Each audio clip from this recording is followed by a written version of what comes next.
Hey, what's up? It's Jim, and today I'm going to talk about Power Dash Rangers. Power Dash Rangers is the infamous kind of fan film deboot of the Power Rangers directed by Joseph Kahn. And instantly when I saw this, I loved it, and I loved what it was doing and saying with the Power Rangers, kind of being both a critique on gritty reboots and how most people from the millennial generation wants everything that came from their childhood to be remade into a gritty reboot thing, just like Batman was before it. Now, clearly there had been versions and kind of comedy bits of that before, but no one pushed it as far as Joseph Kahn did in this short, playing both with tone and people's expectations and doing it so well that most people don't know it's a joke. They were just like, wow, that's awesome. I'd love to see a Power Rangers movie like that. And then we actually got a reboot of the Power Rangers. Although that was in production before, but I think this short definitely helped in ways. But what it was saying, made by a director who didn't even really know the Power Rangers and wasn't really interested in them, is taking a property and showing what Hollywood would typically do with it, doing it in kind of almost the most obvious way and kind of being the most like kind of trolling, shit posting kind of a fan film ever made, from having fan cast favorite Katie Sackhoff to having allusions to The Watchmen to having obvious shots from various Marvel and DC movies, and just playing with the form and seeing what came out of it. And what he got was a crazy postmodern send-up of our current kind of nerd culture blockbuster type of Hollywood. After the Machine Empire defeated the Power Rangers in a battle, destroying the Megazord, the Machine Army has negotiated a truce with America and the Power Rangers are disbanded. Years later, the Red Ranger has now changed to the Machine Empire and is interrogating the Pink Ranger Kimberly about what happened to Jason as they go through the past and everything that happened as the Machine Empire took over the world, and what the world's been like with the Power Rangers presumably as they grew up since we last saw the show. I think the thing with the Power Dash Rangers short was I was honestly a little shocked at how literal people took it and how most people were like, wasn't that awesome? This is like what I would love to see from a Power Rangers thing. I was a little surprised by that because I thought it was so obviously like so extreme and so ridiculous. There's no way you could take it any other way. And I was honestly also surprised that they would continue with the Power Rangers reboot as like this very public movie, had then kind of thematically made fun of it in a way. Although, you know, Joseph Kahn says he wasn't, but while watching it, shows like how easy it is to take a property and make it into this sort of a thing. So he uses so many cliches so willingly, it's like kind of hilarious. I find it interesting, both the people that absolutely love it and also the people that absolutely loathe it, because I both think they don't really get it. And what he's doing is showing how obvious Hollywood can be, showing how obvious people are with their properties and how kind of cookie cutter even that is, and even showing how kind of ridiculous the whole notion of taking something from childhood, making it dark and gritty, therefore making it kind of adult, but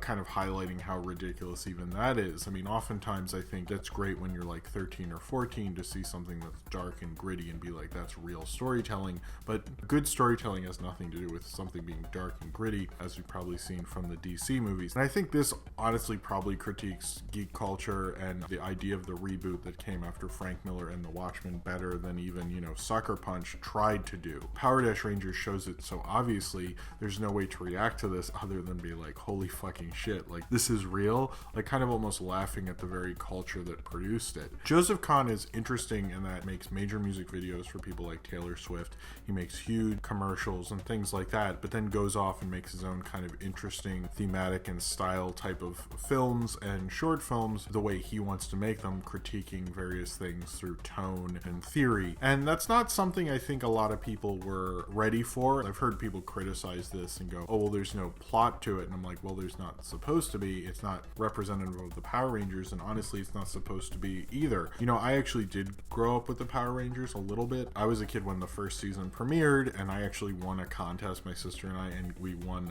VHSs of the Power Rangers from our local Fox 45 Baltimore affiliate, which was like super cool, and we were really into the Power Rangers. And I get the appeal when you're kids, but honestly, I didn't keep up with it. I saw like the movie where all the Red Rangers get together and stuff, and that's kind of as far as I really went with it. And I kind of find the whole thing to be a little ridiculous. You know, I get kids still like it, and I get the thrill of it, but I think using kind of the Power Rangers in such such a way, and almost making fun of the fan film and how kind of easy it is for a big commercial filmmaker to do this and do this so well, and almost kind of make probably one of the better fan films. And most fan films end up just being ridiculous and stupid and aren't really saying much of anything. And Joseph Kahn not only made probably one of the best made fan films I can even think of, really. Anytime someone sends me a link of one, I'm like, oh god. And they're always like pretty terrible and, you know, very kind of nerd humor that's more about being nerd humor than actually making a point. And Joseph Kahn has come about it in a completely different way. It's almost like a fan film from someone who's not actually a fan of something. He clearly just read up on Wikipedias and watched a little bit of it, but even the casting of Katie Sackhoff, it's something, you know, when we hear about Captain Marvel or any big female character in any sci-fi comic book thing, her name always comes up. Although in Hollywood circles, you never hear her name come up. She might be very popular on the convention circuit and such, but they're never probably going to really cast her in something. And it's kind of cool she was able to kind of make fun of her own persona. Even James Van Der Beek, who helped write this film with Joseph Kahn and Dutch Southern, is even making fun of his own thing of taking like the obvious route of, you know, I was Dawson and now I'm in this dark, gritty kind of superhero action thing. Joseph Kahn is very good at playing with those things, particularly the Black Ranger storyline,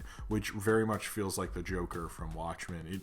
It feels so much like Watchmen. It's like, it's really hilarious. I can't believe someone put the Power Rangers in Watchmen. And, you know, I think Watchmen's a great comic. I think oftentimes the funny thing is people want to do what Alan Moore did to, like, you know, everything theoretically. It'd be like, oh, well, because, you know, he used, you know, a Batman archetype and things of that nature, and he wanted to use, I think, characters from a previous line that DC owned. A lot of people look at their favorite thing and go, what if we had a He-Man Watchmen or a Transformers Watchmen or something like that, not thinking of why Watchmen was so unique. And it's a great theory in that. What Alan Moore got away with as using like his own kind of creations that were semi-based on other characters is freeing from that because he's not making a fan thing. Although I think his theory works a lot better, frankly, and, you know, Watchmen's obviously a great piece of work, whereas Power-Rangers is kind of using it in the kind of surface level kind of a thing that people usually use it for. Most gritty reboots, you know, act like they're serious and really mean a lot more, but it's really just a surface level thing to make you feel more adult. And Power-Rangers really points that out and makes you go, oh, this is stupid and dumb, and I'm laughing at the Black Ranger, you know, fucking prostitutes while doing coke, while kicking a bunch of people in the face, making the real joke of it. That's very surface level stuff. That doesn't make a great story. He's playing with the themes and kind of almost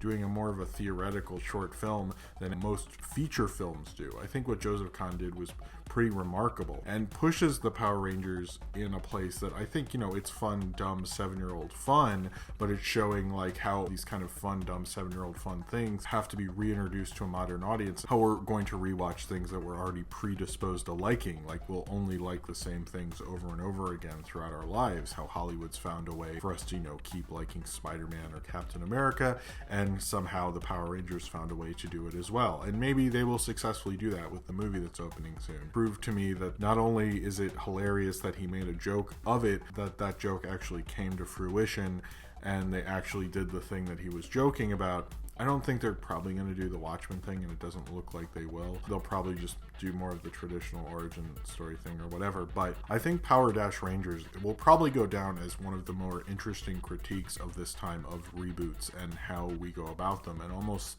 using the legacy and the continuity of these properties to do something dark and more serious, and what that has led us down, how kind of saturated that became, and how kind of very surface level all of that really was ultimately, and how he uses it in a surface level way to play with tone, to have, you know, shots of Tommy just walking around in tunnels and stuff that don't really go anywhere. It's interesting because I do hear people like rip it apart who are like, this has no respect for Power Rangers, this doesn't like follow a strict plot, it's not actually that good despite, you know, it being technical wise impressive.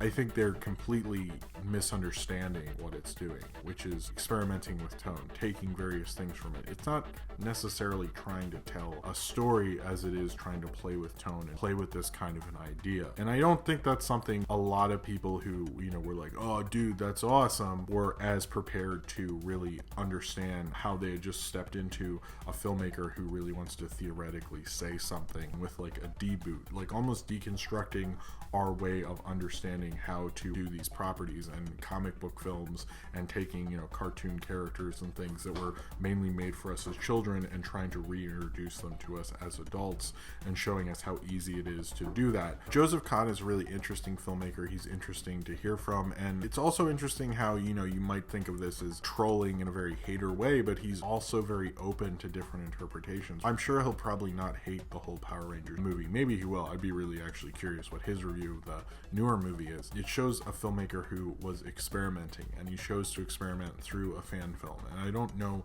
many filmmakers who would have done that and done such impressive work as he did throughout this. This shows real love of filmmaking and tone experiments and theory, and where you can push those plausible things, and how you can say it seriously and do like kind of ridiculous kind of joke fan films without letting everyone in on the joke and having a lot of people fooled. There are a lot of people I told that this was a joke who instantly their face dropped, like they didn't know, and then thought about it and went, holy shit, I totally fell for it. And I don't think he meant for people to fall for it, to be honest. I mean, that says more about you as a viewer than it says about Joseph Kahn as a filmmaker. And maybe he knew what he was doing as a filmmaker, someone coming from advertising and big budget music videos, of his intent and how he knows how to use his camera. Clearly, this comes from much more of an experienced filmmaker to be able to play with tone, to be able to do an experiment with a property like the Power Rangers and push it to this degree, push it to a place that no fan film would ever do, and ends up making it both awesome on a violence level and a theoretical level that I don't think anyone else would have taken it to. I honestly think Power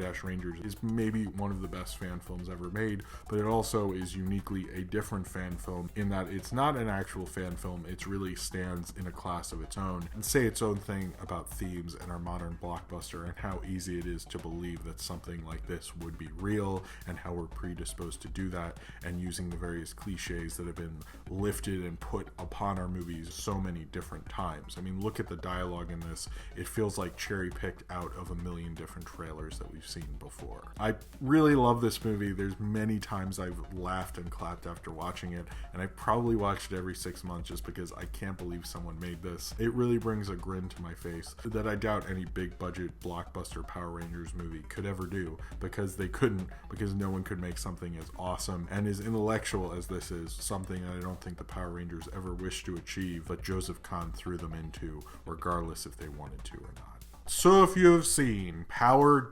Rangers and you would like to talk about it, then comment below in the comments and subscribe if you would like to.